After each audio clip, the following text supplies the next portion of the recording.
Everyone, इस साल board exam 2022-23 में आपका पेपर बिल्कुल इस तरीके से आएगा।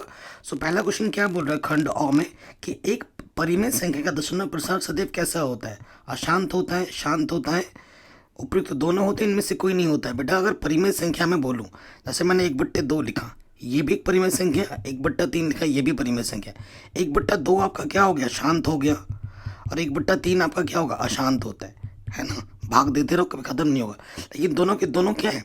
परिमेय संख्या है, तो आंसर क्या हो जाएगा? उपयुक्त दोनों। अगला क्वेश्चन बोल रहा है आपसे, एक शून्येतर परिमेय संख्या और एक अपरिमेय संख्या का गुणनफल कैसा होता है? एक परिमेय संख्या मैंने 2 ले ली, एक अपरिमेय संख्या √3 ले ली। गुणनफल क्या है? 2√3। एक अपरिमेय संख्या है, तो सदैव एक क्या रहती है बेटा? अपरिमेय संख्या रहती है। ओके, अगले क्वेश्चन में आ जाते हैं। कह रहे हैं अगर x बराबर 0 है तो 2x + 3y बराबर 12 का प्रतिच्छेद बिंदु क्या होगा बेटा? तो x के जगह पे आपको क्या रख देना है? 0 रख देना है। 2x के जगह पे 0 रखेंगे तो 0 हो जाएगा। किसी भी संख्या में 0 हम जोड़े तो वही रह जाता है 3y। 3 गुणे में तो बट्टी में आ जाएगा, 3 चौके 12, तो y का मान क्या आ गया बेटा? वाह, 4 आ गया। तो पहला जो बिंदु होता है ना, उसमें x निर्देशांक आता है, फिर y निर्देशांक। x निर्देशांक हमारे क्या है बच्चों? 0 है, ठीक है, और y निर्देशांक 4 है, तो आंसर हो जाएगा 0,4, ऑप्शन नंबर बी। अगला क्वेश्चन है, वह सबसे बड़ी संख्या जिसमें 70 और 125 को विभाजित करने पर क्रमशः शेषफल 5 और 8 प्राप्त होता है। तो 70 शेषफल देता है 5, तो 70 में से 5 घटाएंगे तो 65 आ जाएगा, और 125 घटाने 8 घटा दोगे तो 117 आ जाएगा। ठीक है, तो 65 का अगर गुणनखंड करें तो कितना आ जाएगा? 5 का 5, 5 या 15, ठीक है। और 117 का अगर करोगे तो आपको मिलेगा, किससे कटेगा? 3 3 9, 3 9 27, 3 1 कम 3, 3 दिया 9, 13 1 कम 13, ठीक है। गुणनखंड कीजिए तो 65 को मैं लिख सकता हूँ बच्चों 5 गुणा 13, और 117 को लिख सकता हूँ मैं 3 की घात 2, 13, ठीक है। 13 दोनों में है, ठीक है बच्चों। 13 क्या है बच्चों? दोनों में है 13, तो जो HCF हो जाएगा बच्चों वो कितना हो जाएगा? 13 हो जाएगा। ऑप्शन नंबर पहला सही हो जाएगा, ठीक है। अगले प्रश्न में आ जाइए। कह रहे समीकरण इतना तथा इतना का कोई भी हल नहीं होगा यदि ए का मान क्या हो। ठीक है बच्चों, एक बार डिस्क्रिप्शन जरूर चेक कर लेना। आप लोगों से हाथ जोड़ के निवेदन है बच्चों, डिस्क्रिप्शन जरूर चेक कर लेना। आपके लिए ढेर सारे उपहार रखे हैं, और प्ले लिस्ट जरूर चेक करना, वीडियो लिस्ट जरूर चेक करना, ठीक है। सो ये समीकरण है और ये वाला समीकरण है, कोई भी हल नहीं है। कोई भी हल नहीं है उस स्थिति में आपको ए का मान बताना है। कोई भी हल नहीं की कंडीशन क्या होती है? समांतर रेखा की कंडीशन होती है। A1/A2 B1/B2 बराबर नहीं है C1/C2। तो A1 क्या है? x का गुणज 2, A2 क्या है? 3, ठीक है। स्टार्टिंग के 2 ले लो। B1 कितना है? A, B2 कितना है? -5, तो 5 इसकी गुणा इसके साथ होगी, 5 दूनी 10 बट्टे में 3, तो ए का मान आ जाएगा -10/3, ठीक है ना। ए का मान आ जाएगा -10/3, ऑप्शन नंबर 3 सही हो जाएगा। अगले प्रश्न में आ जाइए। द्विघात समीकरण के बारे में निम्नलिखित कथनों पर विचार कीजिए। विविक्तकर शून्य है, कम है, ये है, वो है। तो विविक्तकर के बारे में पूछ रहा है, तो विविक्तकर डी बराबर सूत्र होता है B² - k4AC, है कि नहीं बच्चों? तो यहाँ से देखो बेटा, अगर ए के स्थान पर देखोगे तो 2 है, बी के स्थान पर यहाँ पर -4 है, सी के स्थान पर यहाँ पर 3 है कि नहीं। मान रखते हैं बी का मान है -4 स्क्वायर, 4, ए का मान है 2, सी का मान है 3। 4 चौको 16, नेगेटिव का वर्ग पॉजिटिव हो जाता है, 4 दूनी 8, 8 तिया 24, तो -8 आएगा, नेगेटिव है। अगर नेगेटिव आ जाता है बच्चों, नेगेटिव आने पर क्या होता है? पहला वाला क्या बोलो? दिए गए समीकरण का विविक्तकर 0 से कम है, तो ये कथन बिल्कुल सत्य है, ठीक है। तो ये हो जाएगा, बाकी तीनों कथन आपके गलत हो जाएंगे। अच्छा, इसके एक से ज़्यादा ऑप्शन सही है ना? अच्छा, राइट ऑप्शन तो पीछे दे रखा है, ओके। तो पहला ऑप्शन सही है, समीकरण के कोई मूल वास्तविक नहीं है। देखो सही बात है, अगर डी माइनस में आता है तो कोई मूल वास्तविक नहीं होता है। समीकरण का विविक्तीकर 0 है, गलत। समीकरण के मूल वास्तविक हैं, गलत। तो पहला और दूसरा ही सही होगा, ए और बी सही है। ओके बच्चों, अगले प्रश्न में आ जाइए। हमसे क्या बोला गया है कि AOBC एक आयत है जिसके 3 शीर्ष इतने इतने इतने दे रखे हैं। इसका विकर्ण क्या होगा बच्चों? हमसे आयत की बात कर रहा है, ठीक है ना। आयत आप जानते हैं, ये आयत होता है, ठीक है। आयत क्या होता है? जिसके आमने सामने की भुजा क्या हो? बराबर हो, है ना। तो आपको क्या दे रखा है बेटा, ए ओ बी और फिर क्या है, सी है। आपको विकर्ण निकालना है। ए दे रखा है, ठीक है, आयत के विकर्ण बराबर होते हैं ए बी। ए दे रखा है कितना आपको क्वेश्चन में, 0,3, और बी दे रखा है आपको 5,0। ओके, तो ए और बीच की दूरी निकाल लो। x1 0, x2 है 5 वर्ग, प्लस y1 है 3, y2 है 0। तो 0 में से 5 घटाएंगे, 5 का वर्ग 25 और 3 का वर्ग 9, ठीक है। कितना आ जाएगा, √34। ऑप्शन नंबर तीसरा सही हो जाएगा। अगले क्वेश्चन में ये बोल रहे हैं कि यदि समीकरण का एक मूल 1/2 है तो k का मान क्या होगा। जो मूल होता है वो समीकरण को संतुष्ट करता है, ठीक है। तो हम क्या करेंगे, x की जगह पर 1/2 रख देंगे यहाँ पर, ठीक है बच्चों, कोई दिक्कत नहीं है। तो देखो बेटा, ये k कम k/2, माइनस के 5/4 इधर आके प्लस के 5/4, और ये प्लस का इधर आके माइनस का हो जाएगा। 1 का वर्ग 1, 2 का वर्ग 4, 4 लॉस आ जाएगा, नीचे सेम 2 पर वैसा का वैसा आ जाएगा, 4/4, 4 1 कम 4। तो k/2 का मान 1 के बराबर है, 2 1 कम 2 हो जाएगा, है ना। k का मान कितना हो जाएगा बच्चों, 2 हो जाएगा। ऑप्शन नंबर पहला सही हो जाएगा। अगला क्वेश्चन, दो त्रिभुज समरूप होते हैं यदि इनके संगत कोण बराबर हो, असंगत भुजाएं एक ही अनुपात में हो, उपयुक्त दोनों, तो उपयुक्त दोनों ये वाला सही हो जाएगा, ऑप्शन नंबर तीसरा, ठीक है। अगला प्रश्न है कि त्रिभुज ABC में अगर C कोण 90 है तो एक त्रिभुज बनाइए। पहले बेटा हमसे क्या बोला है, एक समकोण त्रिभुज है, ठीक है, जिसमें C कोण 90 अंश का है। ये C कोण 90 अंश का है, ये C है, तो यहाँ पर B होगा, यहाँ पर कहीं A होगा, ठीक है। हमें दे रखा है AC, ठीक है बेटा, AC 3 सेंटीमीटर, और फिर हमें दे रखा है BC 4 सेंटीमीटर, ठीक है। तो हमसे बोल रहे हैं माध्यिका की माप करो, बिंदु से जाने वाली माध्यिका की माप क्या होगी, ठीक है। ये माध्यिका की माप क्या होगी ये आपको बतानी है, ठीक है। सो ये हम करते हैं जब सी से हम माध्यिका डालेंगे ना, तो ये अगर पाइथागोरस प्रमेय से निकालोगे, ए बी जो भुजा आएगी वो होगी 3 की वर्ग प्लस 4 का वर्ग बेटा, 3 का वर्ग 9, 4 का वर्ग 16, 25 आ जाएगा, 25 का वर्गमूल 5 होता है, ठीक है बच्चों। ये 5 आ गया, ए बी हमारे पास 5 है, तो माध्यिका उसकी आधी होती है, तो ये ऑप्शन सही हो जाएगा। अगला क्वेश्चन है, एक समचतुर्भुज के विकर्णों की लंबाई इतनी और इतनी है, तो समचतुर्भुज की भुजा की लंबाई क्या होगी। बहुत ही शानदार क्वेश्चन है। देखो बेटा, भुजा की लंबाई पूछ रहा है, समचतुर्भुज, ठीक है, मैं बना के दिखाता हूँ।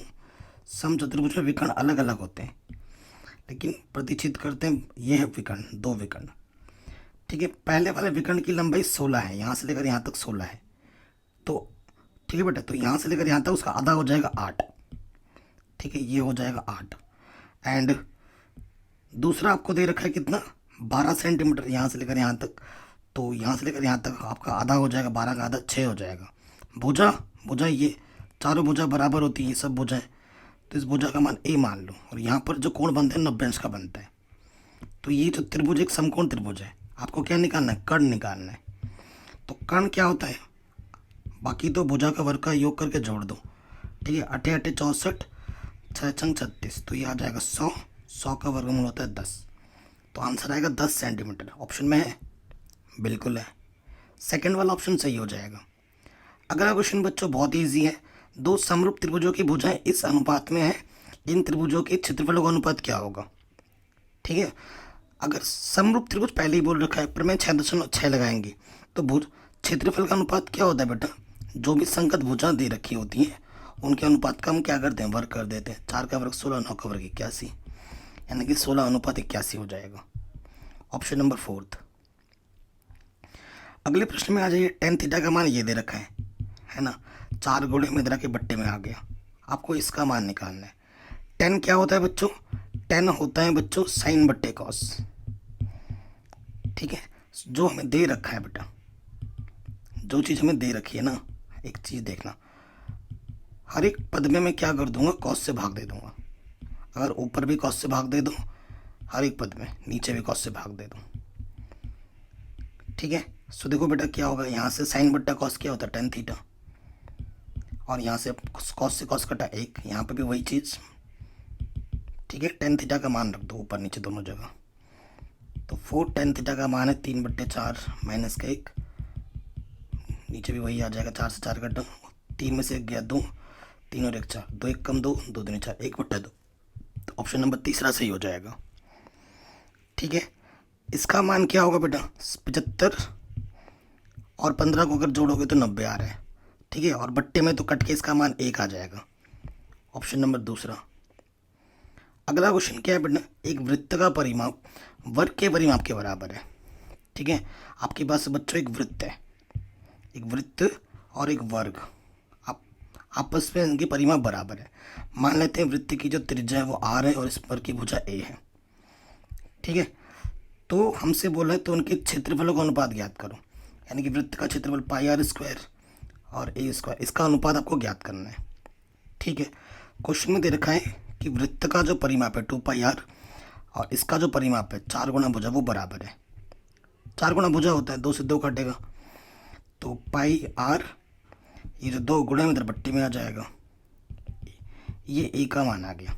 ठीक है, हम क्या करेंगे, यहाँ पर मान रख देंगे ऊपर। चलो πr² है, a का मान कितना है, πr/2 वर्ग किया, यहाँ पे हल करेंगे πr², ये भी हो जाएगा πr², 2 का वर्ग हो जाएगा 4, 4/में इधर ऊपर आ जाएगा, πr² से πr² घटा, 4/1, आंसर आ जाएगा 4:1।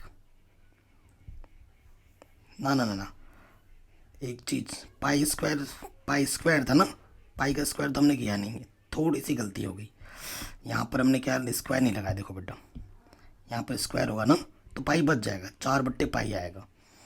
ठीक है, अभी आंसर नहीं आया, 4/पाई, पाई का मान क्या होता है 22/7, 7 ऊपर आ जाएगा, 4 गुणे 7 में 22, 2 दूनी 4, 2 1 कम, ऊपर आ गया कितना 7 दूनी 14 में 11, तो 14:11, ऑप्शन नंबर सेकंड सही हो जाएगा। ठीक है, अगले प्रश्न में आ जाइए। ठीक है, अगले प्रश्न में आ जाइए, क्वेश्चन नंबर 16 क्या बोल रहे हैं, 2 गोलों के आयतनों का अनुपात इतना है, उनके पृष्ठीय क्षेत्रफलों का अनुपात कितना होगा। ठीक है, ये हमारा क्वेश्चन है। सो आयतनों का अनुपात दे रखा है, क्षेत्रफलों का अनुपात क्या होगा। देखो आपके पास 2 गोले दे रखे हैं बच्चों, ये गोला है, ये दूसरा गोला है, पहले गोले की त्रिज्या r1, दूसरे गोले की त्रिज्या r2 मान लो। आयतनों का अनुपात यानी कि 4/3 πr³ बट्टे 4/3 πr2³, यह हमें दे रखा 64/27 है ना, ये कटा यानी कि r1/r³, 64 को लिख सकता हूँ 4, 27 को लिख सकता हूँ 3 की घात 3, काटोगे 3 से 3 कटा, r1/r2 का मान है 4/3, जहाँ जरूरत पड़ेगी इस्तेमाल कर लेंगे। इनके क्षेत्रफलों का अनुपात 4πr1², 4πr2², 4π से 4π कटा, दोनों में स्क्वायर है तो r1/r, टोटल का स्क्वायर लग जाएगा। मान रखो 4/3, r1/r2 का मान रख दिया स्क्वायर, 4 का वर्ग 16, 3 का वर्ग 9, सो आंसर आ जाएगा 16:9, ऑप्शन नंबर चौथा सही हो जाएगा। ठीक है, अगला क्वेश्चन है, क्या बोल रहे हैं, माध्यिका को आलेखीय विधि द्वारा निम्नलिखित में से किसके द्वारा प्राप्त किया जाता है, त्वरण के द्वारा प्राप्त किया जाता है। अगला क्वेश्चन है, कुछ प्रेक्षणों का माध्य 27 है, बहुलक 45 है, तो माध्यिका क्या होगी। तो बेटा एक संबंध आपको पता होगा कि जो बहुलक होता है वो होता है 3 माध्यिका माइनस 2 माध्य। ठीक है, ये चीज़ होती है। अब बहुलक हमें क्या दे रखे हैं 45, माध्यिका हमें निकालनी है और माध्य हमें दे रखा है 27। ठीक है, गुणा करो, 27 दूनी 54, माइनस के 54 इधर के क्या हो जाएगा प्लस के 54, इधर है 3m, माध्यिका निकालनी है। जोड़ो 4 और 5 9, 4 और 5 9, 3 गुणे में इधर बट्टे में आ गया, काटोगे 3 3 9, 3 3 9, आंसर आ जाएगा 33, ऑप्शन नंबर सेकंड सही हो जाएगा। अगला क्वेश्चन है, वर्गीकृत आंकड़ों की अधिक प्रकार से कम प्रकार की संचय बारंबारता के प्रतिशत बिंदु से क्या मिलता है, हमें माध्यक मिलता है त्वरण से, है ना। ये हो गया बेटा, ये पूरा पेपर मैंने ऑलरेडी सॉल्व करा रखा है, जिसके लिंक्स में डाल दूंगा डिस्क्रिप्शन में भी। बाकी क्वेश्चन है वर्णात्मक प्रश्न, इनको हल करना है। 2 क्रमांक धनात्मक पूर्णांकों का गुणनफल 2 से विभाज्य है, तो ये कथन सत्य असत्य है। ये कॉट थीटा का मान इतना है, तो इसका मान क्या होगा n। प्रश्नावली 8.1 का प्रश्न है, मैंने डिटेल में सॉल्व करा रखा है बच्चों, डिटेल में। ठीक है, एक शंक्वाकार बर्तन जिसका आंतरिक व्यास इतना है, ठीक है, और पानी को एक बेलनाकार बर्तन जिसका आंतरिक व्यास इतना है में डाला जाता है, तो बेलनाकार पात्र में डाले गए पानी की ऊंचाई ज्ञात कीजिए। ठीक है, तो ये 13.3 पर आधारित प्रश्न है। समांतर माध्य निकालना है इसका, प्रत्यक्ष विधि से हल करोगे आंसर आ जाएगा। ये क्वेश्चन जो है बिंदु इतना इतने इतने को जोड़ने वाले रेखाखंड को किस अनुपात में व्यक्त करता है, प्रश्नावली 7.2 का प्रश्न है। ये प्रश्नावली 7.3 का प्रश्न है। ये तीनों बिंदु संरेखी हैं तो के का मान क्या होगा। वैसे एक एक क्वेश्चन सॉल्व करा रखा है, लिंक्स में मैं डाल दूंगा डिस्क्रिप्शन पे। ये ग्राफ का एक क्वेश्चन जो हर साल आता है, देखो ग्राफिक विधि से हल करना है। अगला क्वेश्चन है 4 नंबर में, दो संख्याओं के वर्गों का अंतर 180 है, छोटी संख्या का वर्ग बड़ी संख्या का 8 गुना है, तो दोनों संख्याएं ज्ञात कीजिए। ठीक है, ये चैप्टर नंबर 3 का क्वेश्चन है। 4 सेंटीमीटर त्रिज्या के एक वृत्त पर 6 सेंटीमीटर त्रिज्या के एक संकेंद्रित वृत्त की रचना कीजिए। ये 11.2 का प्रश्न है। ठीक है, क्वेश्चन नंबर 2 ये भी करा रखा है। दो खंभे जिनकी ऊंचाई इतनी और इतनी है, ये समतल भूमि पर खड़े हैं। यदि इनके पाद बिंदु के बीच की दूरी 12 मीटर है तो इनके ऊपरी सिरों के बीच की दूरी कितनी होगी। ठीक है, इस क्वेश्चन को कर सकते हो। ये चैप्टर नंबर 6 का क्वेश्चन है, बहुत आसान क्वेश्चन है, करा रखा है। ये क्वेश्चन है 4 नंबर में, इसका माध्यक निकालना है। एनसीईआरटी पर आधारित प्रश्न है, माध्यक निकालने के लिए हर साल आता है बेटा, ये भी करा रखा है। ठीक है, अब इस बंटन का माध्य आपको ये दे रखा है। ठीक है, तो इस एक्स का वाई का मान निकालना है। ये क्वेश्चन आपके एनसीईआरटी का है, ये भी देख लीजिएगा। ठीक है, इसमें थोड़ा सा मिस्टेक है, यहाँ पर इसका कुल योग नहीं दिया हुआ है, वो चीज़ यहाँ पे थोड़ा सा मिसिंग है। आगे बढ़ते हैं। और क्या है बेटा, इस समीकरण को हल करना है। प्रश्नावली 3.6 का प्रश्न है। ये चैप्टर नंबर 3 का क्वेश्चन है। ठीक है ना, प्रश्नावली 3.3 का क्वेश्चन है, और ये पिछले साल भी आया था, इस साल भी आ सकता है। वैसे जो मैं बोल रहा हूँ ना, ये है वो है, सारा करा रखा है बेटा, डिस्क्रिप्शन में लिंक में डाल दूंगा। एक बहुमंजिल भवन के शिखर से देखने पर 8 मीटर ऊंचे भवन के शिखर के तल और अवनमन के कोण 30 और 45 है। ये एनसीईआरटी एक्सरसाइज 9.1 का क्वेश्चन है। ठीक है, ये भी 9.1 का क्वेश्चन है। अगला है, एक बर्तन एक उल्टे शंकु के आकार का है, उसकी ऊंचाई 8 सेंटीमीटर है, उसके ऊपरी सिरे और की त्रिज्या 5 सेंटीमीटर है, ऊपर तक पानी से भरा हुआ है। इस बर्तन में शीशे की कुछ गोलियां डाली जाती हैं। प्रश्नावली 13.3 के आधारित क्वेश्चन है, इसे कर लेना। और या फिर ये प्रश्नावली 13.2 पर आधारित प्रश्न है। ठीक है, तो ये ऑफिशियल मॉडल पेपर है, और ऐसा ही पेपर आपको बोर्ड एग्जाम में देखने को मिलेगा। इस पेपर को मैंने एक एक चीज़ बारीकी से धीरे धीरे समझाते हुए सॉल्व कर रखा है, जिसके लिंक्स भी मैं डाल दूंगा डिस्क्रिप्शन पे, उसको ज़रूर जाके देख लेना। जय हिंद। वीडियो को शेयर करें। सब कुछ मैंने पढ़ा रखा है, पूरी एनसीईआरटी, सारे उदाहरण, सारी प्रश्नावली, chapter wise important question, model paper, ठीक है, विगत वर्षों के प्रश्न पत्र, सब कुछ करा रखा है। एक बार डिस्क्रिप्शन चेक करो, वीडियो लिस्ट चेक करो, प्लेलिस्ट देखो, सब कुछ मिलेगा आपको।